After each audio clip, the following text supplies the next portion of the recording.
إن الحمد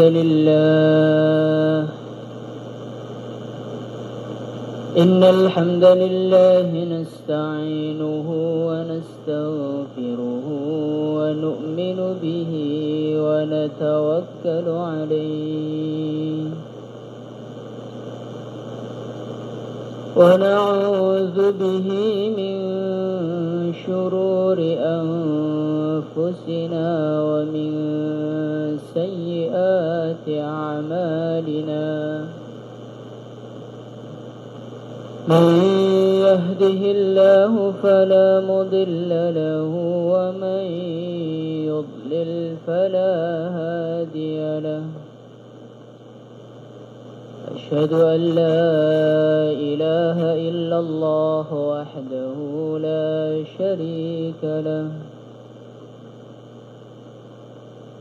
وأشهد أن سيدنا ومولانا وحبيبنا محمدا عبده ورسوله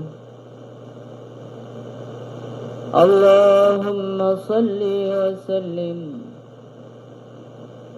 على سيدنا محمد وعلى آله وصحبه أجمعين أما بعد قال تعالى في كتابه الكريم قل بفضل الله وبرحمته فبذلك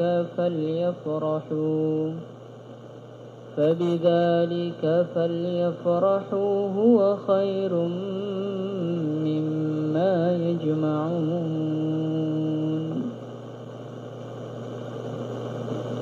Hadirin yang dimuliakan Allah Subhanahu wa taala, sudah menjadi keputusan Allah Subhanahu wa taala. Zaman itu semakin akhir, semakin berat.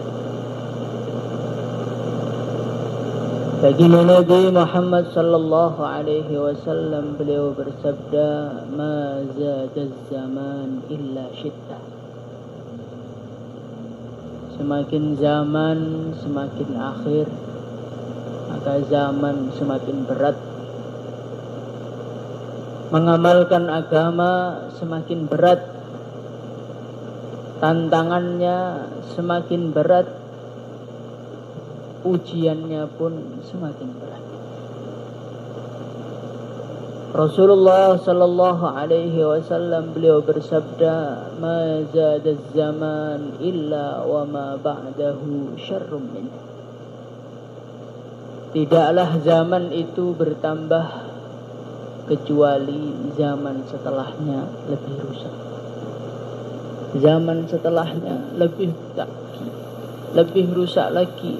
rusak lagi.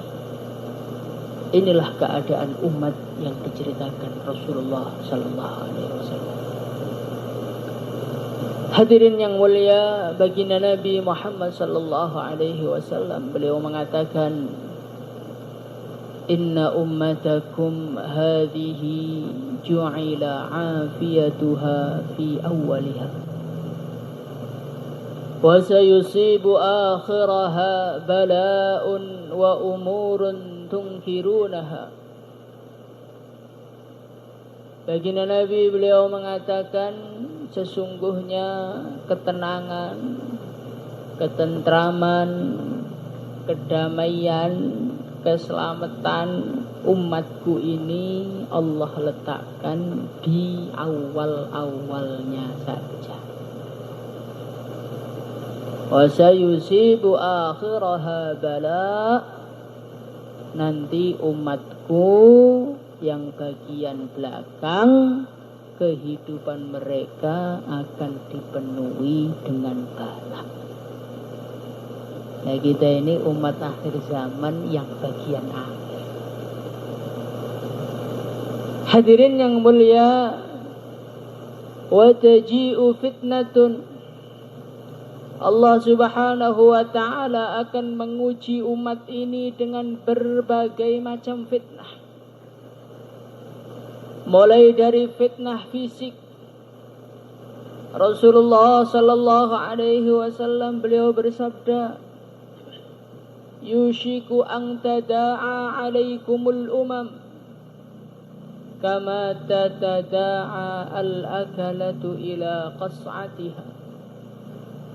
Secara fisik, seluruh orang kafir di seluruh penjuru dunia, mulai dari ujung timur sampai ujung barat, mereka berusaha memeras otak mereka, menghabiskan tenaga mereka, mengeluarkan harta mereka, yunfikuna amwalahum liyasuddu an sabilillah. Mereka infak mati-matian usaha bagaimana orang Islam itu hancur. Mereka rebutan, sepakat berkumpul untuk menghancurkan umat Islam kama tatada'a al-akalatu ila qas'atiha, seperti orang yang berkumpul untuk makan di lengser. Hadirin yang mulia, kalau kita ini makan di lengser, lauknya enak, Masya Allah. Itu 1 menit, 2 menit, lengser yang penuh jadi bersih seperti habis dicuci. Hadirin yang mulia, begitulah keadaan umat Islam secara fisik seluruh dunia. Orang-orang benci kepada Islam, orang-orang menyudutkan Islam, orang-orang tidak senang kepada Islam. Mes pokoknya apa sing salah Islam. Niku dari segi fisiknya. Allah Subhanahu wa ta'ala juga akan menguji umat-umat Islam dengan serangan-serangan hatinya. Tu'radul fitanu 'alal qulubi kal hasiri 'audan 'auda. Baginda Nabi Muhammad sallallahu alaihi wasallam beliau bersabda, fitnah itu oleh Allah dimasukkan di hati-hati manusia. Dikit, dikit, dikit. Seperti orang yang menganyam tikar. 1 tali dianyam lagi, 2 tali dianyam lagi, tanpa terasa jadi tikar. Begitu juga fitnah memerasuki hati-hati manusia. Pelan, pelan, pelan, tanpa terasa. Tiba-tiba hati sudah gelap gulita. Tiba-tiba hati sudah dipenuhi dengan keburukan. Hati sudah menganggap biasa dengan keburukan. Itulah tandanya hati sudah terkena fitnah. Tandanya hati itu sudah terkena fitnah, kalau kemaksiatan yang dulu kita benci, sekarang kita biasa dengan kemaksiatan itu. Hadirin yang mulia, dulu zaman kita awal-awal dakwah, kita langsung anti dengan televisi. Televisi di rumah kita jual, kita tutupi, kita simpan, masukkan di gudang. Itu saat itu hatinya bersih, hatinya yang mulia. Hari berganti hari, fitnah mulai merasuki hati. Tanpa terasa, tiba-tiba HP sudah masuk dalam hati. Nggak bisa dipisah, sampai listrik mesti dicolongi. Ini nuduhnya Pak, nuduhnya hati ini mun kebekal fitnah. Sehingga kata Rasulullah sallallahu alaihi wasallam, ketika hati sudah dipenuhi dengan fitnah, kalkuzi mujahhiya, maka hati seorang manusia ini seperti gelas yang ditumplek. Gelas itu akan bisa diisi air selagi dia masih berdiri di tempatnya. Kalau gelas itu dibalik mau disiram pakai air mancur, air terjun yang nggak akan pernah terisi. Begitu juga ketika hati sudah gelap gulita, ketika hati sudah penuh dengan keburukan dan fitnah, apa yang terjadi hadirin yang mulia? Yang terjadi siapapun tidak akan bisa menasihati dia. Khatamallahu ala qulubihim. Allah tutup hati mereka. Telinga mereka ditutup oleh Allah, mata mereka ditutup oleh Allah, sehingga akhirnya apa hadirin yang mulia? Sehingga akhirnya mereka tidak bisa melihat kebaikan, mereka tidak bisa mendengarkan kebaikan, dan mereka tidak bisa taubat kepada Allah. Na'udzubillah. Hadirin yang muliakan Allah Subhanahu wa taala. Inilah umat akhir zaman ini tadi. Memang urip akhir zaman itu mboten gampang. Kita niki sakniki ngrasakne urip teng donya penak, damai. Niku krana mboten merenung. Sebetulnya kita ini yang kita hadapi ini perkara berat. Fitnah-fitnah berdatangan dari mana-mana. Ujian berdatangan dari mana-mana. Manusia-manusia semena-mena kepada orang yang beriman kepada Allah Subhanahu wa taala. Maka para sahabat radhiyallahu anhum mereka bertanya kepada Rasulullah sallallahu alaihi wasallam, "Ya Rasulullah, aminal qillah." Ya Rasulullah, umat Islam niku didek-dek teng pundi-pundi niki napa saking sekedhike? Apa karena saking sedikitnya jumlah mereka? Maka baginda Nabi Muhammad sallallahu alaihi wasallam beliau bersabda, "La bal katsir." Oh tidak, jumlah umat Islam itu sangat banyak sekali. Walakin ghutha'un ka ghutha'is sail. Tetapi mereka ini kata Nabi seperti buih. Sepertinya banyak tapi kosong, sepertinya banyak tapi tidak bermutu. Hadirin yang dimuliakan Allah Subhanahu wa taala, Rasulullah sallallahu alaihi wasallam menceritakan kepada para sahabat kenapa umat Islam tidak ada daya, kenapa umat Islam begitu besar ujiannya sehingga mereka tidak mampu menghadapinya. Kenapa? Karena mereka terkena penyakit yang luar biasa. Apa itu penyakitnya? Al-wahnu, kata Nabi. Penyakitnya adalah penyakit wahan. Apa wahan itu kata Nabi? Hubbud dunya wa karahiyatul maut.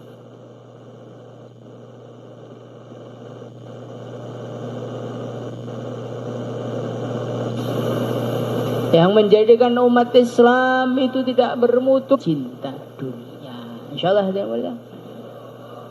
Karena cinta dunia ini tidak ada untungnya sama sekali. Man kana yuridul ajilata ajjalna lahu fiha ma nasha'u liman nurid.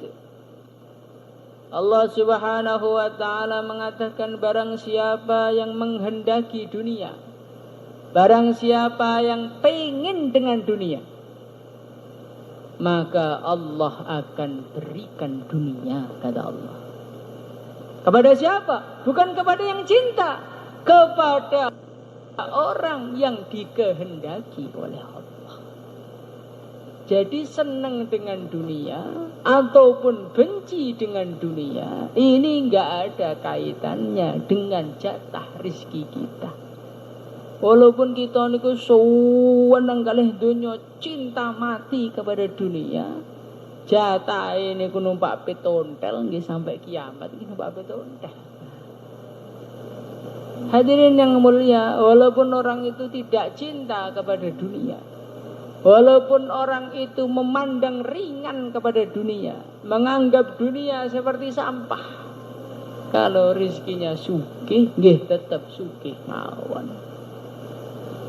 Contohnya kados sinten? Kados Nabi Sulaiman. Nabi Sulaiman itu tiang sugih tapi mboten seneng kalih donya. Orang yang sangat kaya raya, yang kekayaannya tidak ada seorang pun yang pernah menandinginya, itu sangat-sangat tidak senang kepada dunia. Contohnya apa? Buktinya apa? Suatu ketika Nabi Sulaiman ini sowan kepada Allah. Ya Allah, saya ini sudah jadi orang kok kaya raya. Saya pengen ikram kepada hamba-hambamu. Seluruh makhluk hidupmu yang di dunia, jatah makannya satu hari saya minta, saya yang ngasih. Jadi pengen ikram sak donya, Pak. Inilah Nabi Sulaiman. Kita nih kadang-kadang ikram jamaah sambate mboten karu-karuan. Kadang ikram mboten ikram sego, ikram ngancani tok teng masjid lho sambat. Hadirin ingkang kula mulyakaken, maka Allah mengatakan, Musa, Sulaiman, enggak mampu kamu itu. Ya udah ya Allah, kalau memang enggak boleh satu hari ya, saya ikram khidmat makhluk hidup sekali makan. Oh ya, silahkan.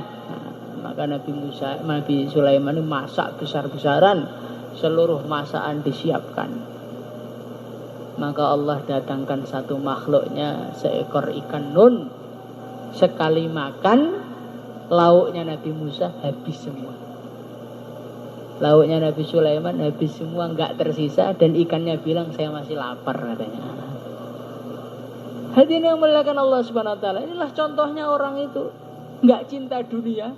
Duitnya sudah mau dihabiskan untuk ngekrom umat, tetapi yang enggak habis juga, takdir sugih.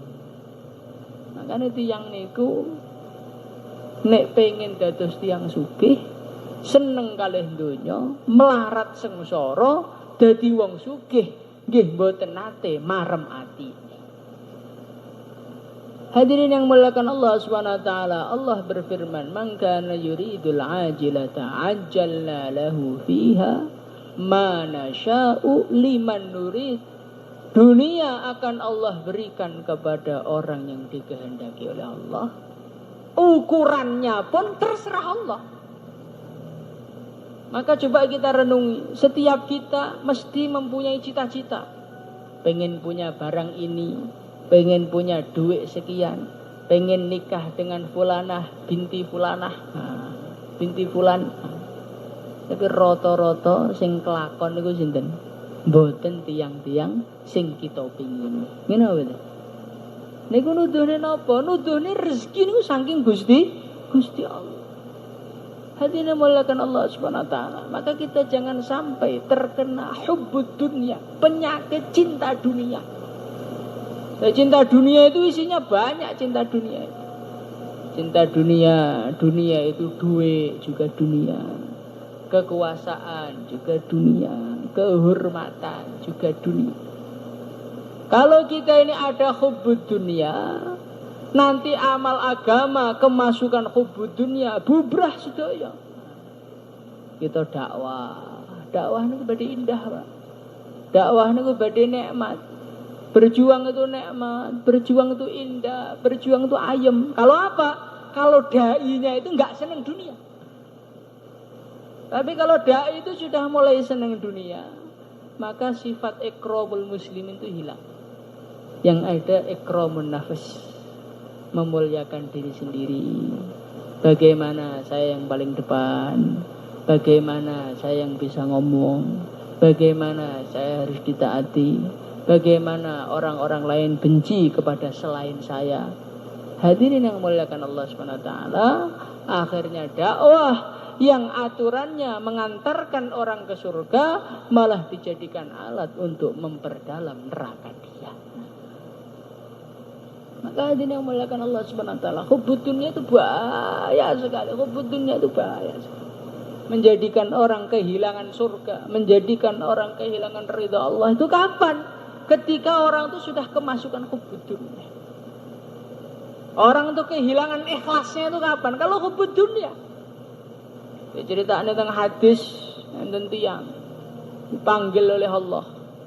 Orang yang berjihad fisabilillah, mati di jalan Allah, ditanya oleh Allah, "Hai hambaku, Kamu dulu berjuang mati-matian untuk apa? Ya Allah, saya berjuang mati-matian karena Engkau ya Allah. Bohong kamu. Kamu berjuang mati-matian liyuqal anta jari, supaya engkau dikatakan sebagai seorang pemberani. Kenapa orang pengen dikatakan sebagai seorang pemberani?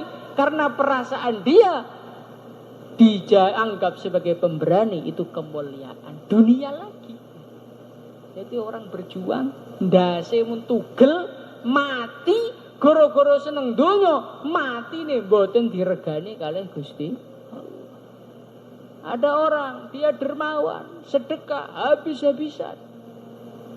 Ditanya oleh Allah, "Kenapa kamu ini sedekah habis-habisan?" "Ya Allah, saya ini sedekah habis-habisan karena Engkau ya." "Bohong kamu.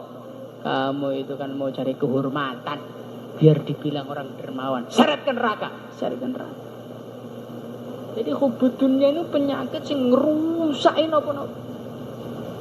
Maka dawe hubud dunia ra'su kulli khati'ah. Seneng dunia itu adalah penyebab segala kesalahan. Untuk segala kesalahan yang ada di dunia ini. Kita renungi, kita pikir-pikir, lah baliknya gara-gara apa? Gara-gara apa? Gara-gara seneng dunia. Seorang yang bersaudara, kenapa dia bertengkar? Diurus-urus urusan dunia. Royoan lemah, royoan konco, royoan niki, royoan niki. Sedaya ini sekono urusan dunia.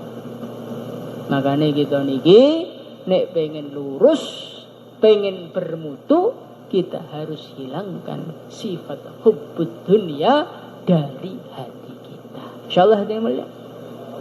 Nah, bagaimana biar kita ini tidak cinta kepada dunia? Supaya kita tidak cinta kepada dunia, rasakan dunia ini sudah ada bagiannya masing-masing. Kemudian yang kedua, rasakan semakin banyak dunia, semakin banyak urusannya. Dunia itu halaluha hisab wa haramuha azab. Dunia niku halale hisab. Halal itu hisab. Jenengan kerja, duit paling halal, macul dengan tenaga sendiri, akhirnya dibayar 70.000. Halal apa mboten wani? Halalnya 100%. Halal itu 100%. Itu uang yang halal 100%. Nanti oleh Allah akan ditanya di akhirat. Fulan, kamu dapat duit dari mana? Dan kamu gunakan untuk apa? Halaluha hisab wa haramuha azab. Halalnya saja hisab, apalagi haramnya. Wes urusannya dawa. Karena tiang-tiang tukang kredit, tengah akhirat dawa Pak urusannya. Mengke menyesalnya getone nangisin wis pirang-puluh tahun mereka. Gara-gara namung ben ketok gaya numpak motor anyar. Men ketok gaya numpak mobil anyar, direwangi utang teng bank konvensional, akhirnya dihitung riba kali Gusti Allah, nerakane jerune mboten karo-karuan. Nah, inilah dunia niku masyaallah. Kita rasakan dalam diri kita. Dunia itu kita cari enggak kita cari, sudah ada bagiannya. Bagiannya itu loh yang sudah ditulis oleh Allah. Kalau halal hisab, kalau haram adab. Makanya orang itu nanti di akhirat itu banyak yang gembira. Banyak yang mengatakan alhamdulillah. Banyak yang terima kasih kepada Allah. Kenapa? Karena dulu di dunia dijadikan jadi orang miskin. Nah ini tengah akhirat itu orang miskin loh, masuk surganya itu 500 tahun lebih dulu dibandingkan orang-orang kaya. Purun Pak, demi kesenangan di dunia yang hanya beberapa tahun, kita suruh antri masuk surga 500 tahun. Sugih jelas mlebu swarga niku kan antri gang 11 tahun. Oh, gang 100 tahun sekedap ngrungokne bayan 15 menit mon lara kabeh. Lha karo kantri 500 tahun niku lho. Niku namung gaya tok jenengan mriki. Maka hadirin muliakan Allah Subhanahu wa taala. Kita hilangkan dari hati kita hubbud dunya, cinta kepada dunia. Karena dunia dicintai enggak dicintai, sudah ada tulisannya, yang sudah ditulis pun ada hisabnya. Insyaallah hadirin mulia. Hadirin yang muliakan Allah Subhanahu wa taala, kemudian penyakit seorang manusia yang menjadikan manusia ini enggak bermutu, wa karahiyatul maut, karena di dalam hatinya ada rasa takut mati, enggak senang dengan mati. Sekarang saya mau tanya, jenengan mati sekarang siapa atau tidak? Betul? Doakan loh. Hadirin muliakan Allah Subhanahu wa taala. Coba sekarang kita tanya kepada diri kita, kalau saya mati sekarang siapa apa enggak? Kalau kita kok engko sik to Pak, engko sik. Nah, tesih karahiyatul maut niku tondo-tondo kita niku mboten patek bermutu.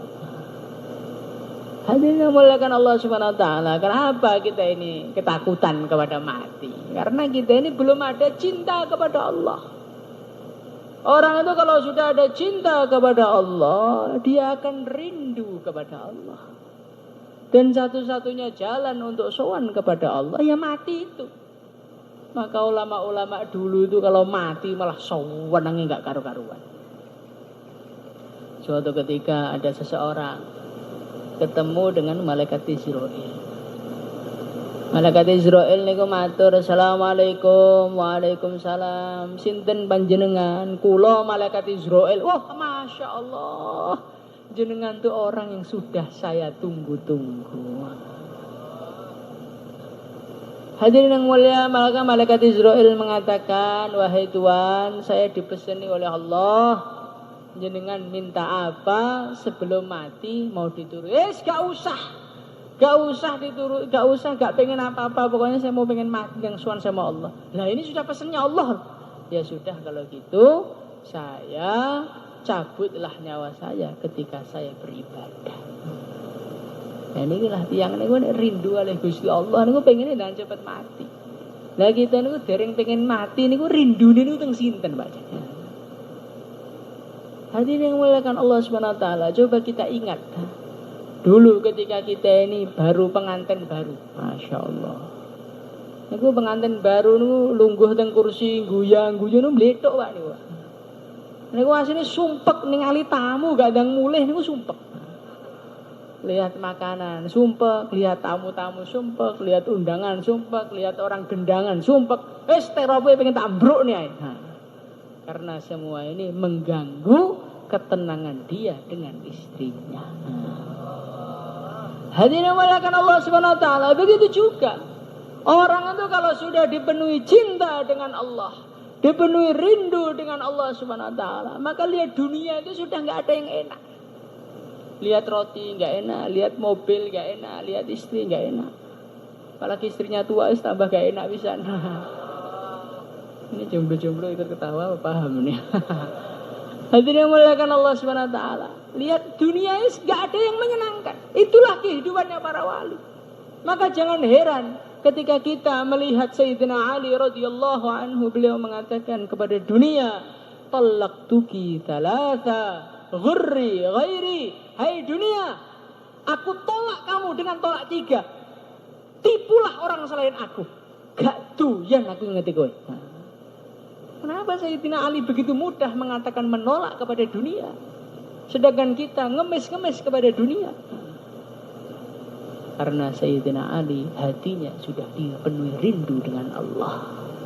Sedangkan hati kita, keagungan Allah belum masuk dalam hati kita. Maka hadirin yang muliakan Allah Subhanahu wa taala, supaya penyakit takut mati ini hilang dari hati kita, marilah kita isi hati kita dengan kecintaan kepada Allah, kita isi hati kita dengan keagungan Allah. Insyaallah hadirin mulia. Lah bagaimana caranya biar hati itu dipenuhi dengan cinta, hati itu dipenuhi dengan keagungan Allah?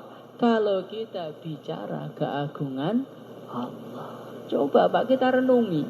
Kita ini ngakunya orang Islam. ngakunya Tuhannya Allah, ngakunya umatnya Nabi. Sehari itu loh, kata-kata Allah berapa kali kita ucapkan? Kita membicarakan keagungan Allah selama sehari itu berapa kali kita katakan? Ribuan huruf kita katakan selama satu hari satu malam. Mulai nasi kita bicarakan, pekerjaan kita bicarakan, toko kita bicarakan, semua dibicarakan, anak bicarakan, istri dibicarakan, sekolahan dibicarakan, mobil dibicarakan, perkembangan dunia dibicarakan, politik dibicarakan. Pangeranmu lo wis tau mbok omong apa urung? Allah pernah kita bicarakan apa? Lah kalau kita tidak pernah berbicara mengenai keagungan Allah, bagaimana mungkin keagungan Allah merasuk di dalam hati kita? Al-amru idza takarrara takarrara. Perkara itu kalau diulang-ulang suwi-suwi mancep. Kita dulu ketika masih bayi, kenal nggak sama duit? Kenal nggak betul? Betul kenal sama duit. Bayi kecil nangis, kasih duit nggak menang dia, nangis terus. Kasih 1 miliar juga nggak diam, nangis terus. Karena dia tidak tahu harganya duit. Tapi hadirin yang mulia, mulai kecil dilatih. Kalau ke sekolah jajan kasih 1.000, 2.000. Apa-apa kasih duit, apa-apa kasih duit. Akhirnya apa? Akhirnya merasuk betul-betul di dalam hati, duit itu penting. Akhirnya dia mulai cari duit. Setelah dia mulai cari duit, dia mencintai duit. Setelah dia mencintai duit, dia mati. Jadi hadirin yang mulia, ketika duit itu dibicarakan, terus akhirnya seakan-akan tuh tanpa duit, seakan-akan kita nggak hidup. Gak di duit ya mati doang. Padahal banyak orang-orang yang mati karena kokean duit. Kita ini loh, duit itu tidak selalu ada manfaatnya. Kita umpamanya berada di tengah hutan, bawa uang 1 karung, ada manfaatnya Pak? Betul enten. Nyewa helikopter, betul enten. Golek warung, betul enten. Tidak ada seorang pun yang mau menerima duit di hutan itu. Macan kasih duit, nggak doyan. Di dunia saja loh, duit itu sudah kadang-kadang nggak kelihatan manfaatnya. Tapi karena dibicarakan terus seakan-akan duit itu perkara paling besar di dunia. Lah agama nggak pernah dibicarakan, keagungan Allah nggak pernah dibicarakan, keagungan baginda Nabi nggak pernah dibicarakan. Nah, akhirnya apa? Akhirnya kita ini Islamnya la yabqa illa ismuhu, yang tersisa hanya namanya Islam. Yang Islam Mbak nggih, pangerane sinten Gusti Allah. Nah, tapi hayya 'alas shalah mboten budal nang masjid. Telepon bose langsung mantuk. Sing menteng masjid telepon garwane nggih langsung mantuk. Pripun banget ini. Makanya kita dibaleni malih, perbanyak bicara keagungan Allah. Insyaallah